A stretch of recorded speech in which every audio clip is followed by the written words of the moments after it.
A snowy evening, a quiet sidewalk, a girl screaming, a man dragging her by the arm while people pretend not to see. But one man didn't just see, he acted. When a single dad walking home from work saw a young girl being dragged into a van, he didn't wait for questions.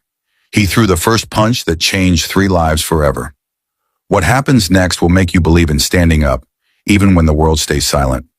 If you believe kindness still exists, hit like and subscribe to Kindness Stories, because every view helps us share the light. The cold wind bit through Tyler's worn jacket as he stepped off the late-night bus. His daughter Ava was already asleep by the time he left his shift at the diner, and the only thing on his mind was getting home, checking on her, and heating up the leftover macaroni she'd made for dinner. Being a single dad wasn't easy. Since his wife passed away 2 years ago, it felt like every breath was a test of patience, of love, of strength. But Ava, his 12-year-old daughter, made it worth it. Her laughter was his morning coffee, her hugs the only reward he ever needed. He turned the corner toward his neighborhood, the dimly lit street muffled under falling snow. That's when he heard it, a muffled scream. It wasn't loud, but it was sharp, desperate. His eyes darted toward a dark alleyway between an abandoned shop and a shuttered laundromat. That's when he saw her. A girl couldn't have been older than 16, was being dragged by a man. Her feet slipped on the snow as she kicked, trying to resist. The man, bigger, stronger, angry, had one hand wrapped around her wrist and the other pressed over her mouth. Tyler didn't think. He didn't ask. He ran. Like a bullet, his feet pounded toward them. "Let her go!" The man barely turned before Tyler's fist crashed into his jaw with a sickening crack. The attacker stumbled, slipped, and hit the icy ground. The girl collapsed too, crying, scrambling back. "What the hell?"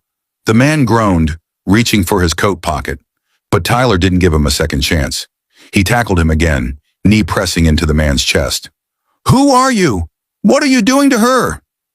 The man tried to push him off, shouting something incoherent. Tyler's eyes flared, his breath clouding the cold air. "You think no one was going to do something? Not today, man. Not today." Sirens. Someone had called 911. Within minutes, flashing blue lights filled the street. Officers separated them. The girl was shivering, crying, hugging her knees. The man was restrained, cursing. Tyler stood between them, hands in the air, shaking. She was screaming. He was dragging her. I did what anyone would do. The girl looked up at the officer, whispering her story between sobs. "He said he'd give me a ride home, but he drove the wrong way. I asked him to stop. He locked the doors." The officer's face hardened. They took the man away. Tyler stood, stunned. It was over, but something had begun. Her name was Emily, 16, runaway, living between shelters. No family willing to take her in. "I'm not used to someone stopping," she said later, sitting on the police station bench. "People just walk by."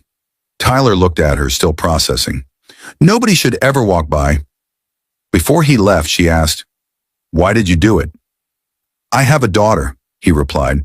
"If she was in trouble, I'd hope someone would do the same." That night, Tyler returned home. Ava was curled up on the couch, sleepy-eyed. "You're late, Daddy." He kissed her forehead. "Let's just say, I took a detour to do the right thing." He didn't tell her about the punch, or the girl. Not yet, but something in him shifted. The world had gotten colder. He needed to be warmer. He didn't expect what would happen next, because the next time he saw Emily, it wasn't on the street, it was in his kitchen. 3 days passed. Tyler tried to forget the chaos, but something gnawed at him. Emily. He asked the officer what happened to her. She'd been sent to a temporary foster shelter, but she wasn't doing well. "She's scared, doesn't trust anyone," the officer said. "But when she talks about you, her voice changes. You made her feel safe." Tyler wrestled with the idea. He already had a daughter, a fragile budget, a life barely held together. Could he open his door again? He did. He applied to become her temporary guardian. When Emily first stepped into his home, she didn't speak much. She kept her backpack close, flinched at loud noises, didn't trust closed doors. Ava, on the other hand, greeted her with cookies. You can have the top bunk, she offered. Emily blinked. Really? Yeah. My dad says we always share with people who need it. Over time, the ice melted. Emily started smiling, laughing, talking about books she liked, helping Ava with homework, sitting quietly while Tyler cooked dinner, even offering to help. One evening, Tyler walked into the kitchen and saw Emily trying to flip pancakes. You ever cooked before? He asked. She grinned. Only at shelters, but they always burned. He chuckled. Well, welcome to the club. I burn stuff all the time. She looked up at him. Thank you for not walking past me. He paused. Thank you for trusting me. But not everyone understood. Some neighbors raised eyebrows. A single man taking in a teenage girl? He faced judgment, but Tyler stood tall. This isn't about what they think. It's about what's right. The turning point came during the school's parent-student night. Emily was supposed to go alone, but Tyler showed up with Ava. He stood beside Emily as she presented her art project about the meaning of safety. She drew a picture of a snowy street, a girl, a van, and a man who punched first and asked later. The room was quiet. Emily's voice cracked. Sometimes the people you expect to save you don't. And the ones you don't expect become your heroes. Tyler looked down. Tears filled his eyes. After the event, Emily hugged him in front of everyone. She whispered, "You gave me something I've never had, a home." Tyler held her tight. "You gave me something too. Another reason to keep going." Months passed.